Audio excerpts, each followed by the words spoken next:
Okay, today we are talking about chalk circle observation. So to give you some background, Tachi Ono is often referred to as a father of the Toyota production system and inspiration for lean manufacturing practices. He developed a chalk circle observation method for improving production process. It's fairly simple. You stand in one place and observe process. What type of facility is chalk circle observation for? Every facility. Woo! What is the purpose of chalk circle observation? Identify and eliminate wasted time, energy, money, and materials. What do you do during a chalk circle observation?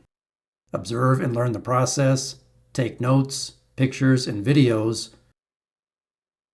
Chalk circle observation can be executed at 4 different levels of detail, from least impactful to most impactful. So first level would be you just walk through the shop and quickly try to figure out what's wrong. Usually not enough time to understand the process and come up with good solutions. Level 2, you would stand or sit in one place and observe a cycle or cycles for 30 to 45 minutes. However, this too isn't long enough to identify problems or fully understand the process. Level 3, you stand and sit in one place and observe the process for an entire shift or day. Level 4, you would stand or sit in one place and observe the process for multiple days or multiple shifts. This requires management buy-in. This gives the observer a more deep understanding of the process and how the equipment works and how the employees interact with it.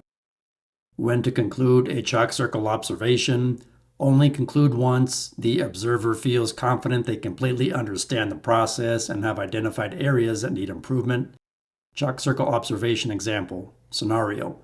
The productivity of a production line has been slowly decreasing over a period of time. A chalk circle observation was conducted by an assigned employee for an 8-hour shift.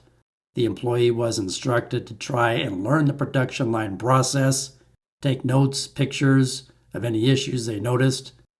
The next day, the employee gave a presentation and explained how the production line slowed down, and one of the employees had to leave the production line to walk a long distance to the tool room to get a grease gun and tools to remove the guard to grease the bearings on the machine.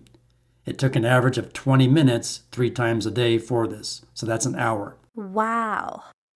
The solution: install a grease gun and tools needed at the workstation to eliminate the employee walking back and forth 3 times a day to the tool room. This cut the lube time task down to just 5 minutes 3 times a day. Woo! If you're a facilities professional, here's a great handbook for your facility. It's a practical book, 8.5 by 11, available on Amazon. You can buy it in paperback format, as you see here, or as an ebook on Amazon. Common documents, signage, tags, labels. It even has shop equipment drawings in the back to fabricate shop equipment in-house, saving you time and money. Again, on Amazon.com, link in the description below. Woo! Here's a look at the table of contents so you can see exactly what you're getting in this facilities maintenance handbook. And here's what it looks like on Amazon.com. Please like, share, subscribe, leave me a comment, and thanks for watching.